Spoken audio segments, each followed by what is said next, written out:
Adam here with Brooksaw Antiques. Today we have this 1967 Olivetti Lettera 32 vintage ultra portable typewriter. I'm going to show you how to use the functions and make sure they all work. Made in Italy and one of the most iconic typewriters of all time. These were also made in Spain, and the only difference that I've noticed between the two are this one has a bluish color shell and the Spain version has a greener color shell. Up top are the margins. This is your left margin. I'm going to set that on 0, and the right one I'm going to keep that around 85. And this is the paper support arm that flips up from the back.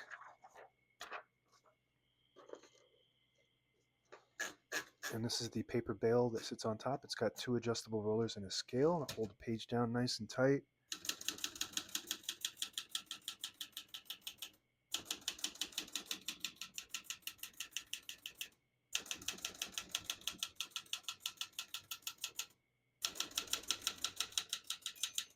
Once you hear the bell, you're near the end of the margin. Hit this line space, gets you back to the beginning, and skips 1, 2, or 3. Right now we have it on single, but if you want double, just flip that switch forward 1 notch. It skips 2. One more, it skips 3. We're going to keep that on single for now and finish typing.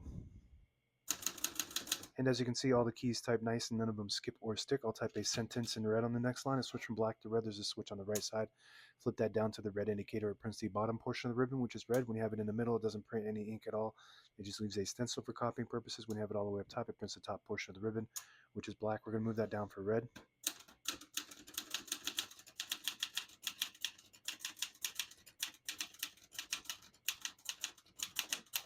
Perfect.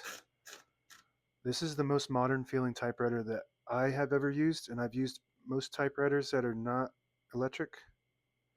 This one has some cool characters. It has the exclamation point, which is not normal for traditional typewriters, and it has the pound sign for the money pound, and it also has the number pound sign. What else does it have? It has the American dollar sign as well. So a good mix of symbols, and it prints 11 characters per inch, which is super rare for an Olivetti Lettera 32. Typically, you'll see 11 characters per inch with the Olympia or the Brother typewriters. I don't think I've ever had an Olivetti Lettera with 11 CPI. Usually it's 10 or 12. To pull the page out easy, there's a switch on the right side. Flip it forward and it unlocks the rollers underneath the platen, allowing you to pull the page out easier, load thicker paper like carbon copy or cardstock. Make sure you flip that back before you load the next page or else it won't load correctly. Going to flip this down for now and put the color back on black. Got a shift on each side and a shift lock on the left. To clear that, just hit the shift button again.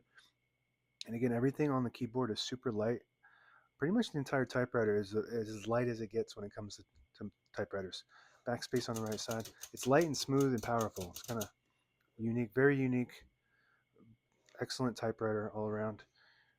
So this button here is your margin release. When you get to the end of the margin, there's a mechanism that blocks you from printing. Hit that margin release, allows you to get past that and type all the way to the end. Very good. And like most traditional typewriters, they don't have a 1 key or an exclamation point. This one does have an exclamation point, and the 1 key would be your lowercase l for traditional typewriters. The exclamation point would be a shift 8, which is the apostrophe, and then backspace it into a period. That gives you your exclamation point on a traditional typewriter. This is your tab set and clear lever. So right now we have tab set on 10 space intervals. So you activate the tab by hitting the red button, and you clear it by pushing it down. And if you have an Olivetti Lettera 22, then it's the opposite. It's push down to set and up to clear. This is down to clear and up to set. So I'm just going to clear each one of these tabs. Super light, barely got to hit it to activate it.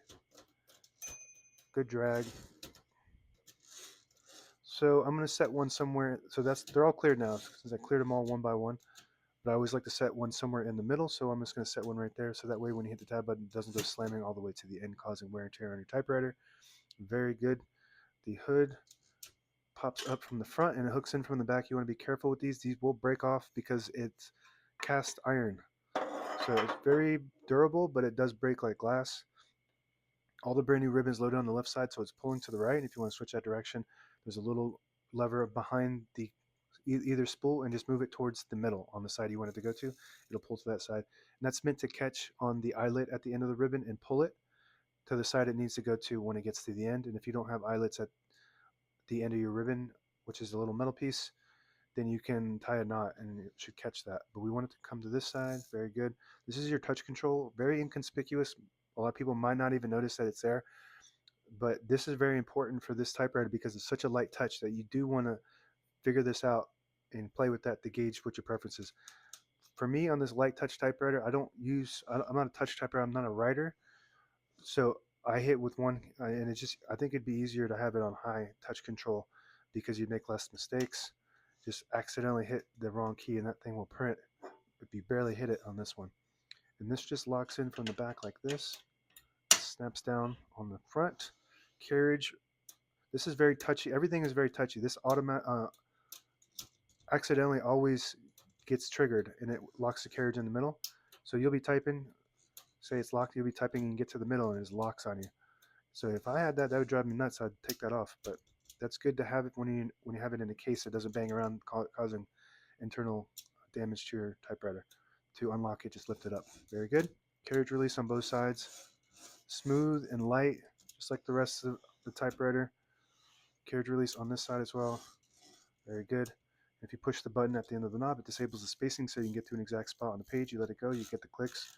Each one of those clicks is a half a space. Same concept if you move the line space selector all the way back to 0, disables the spacing. Move it forward to the 1, you get the clicks, and that's it. Well, this tucks back, so when you have it in the case, you don't want to break this. This is cast aluminum. That breaks just like the cast iron. It doesn't bend. It will break off. And I don't know how to replace these.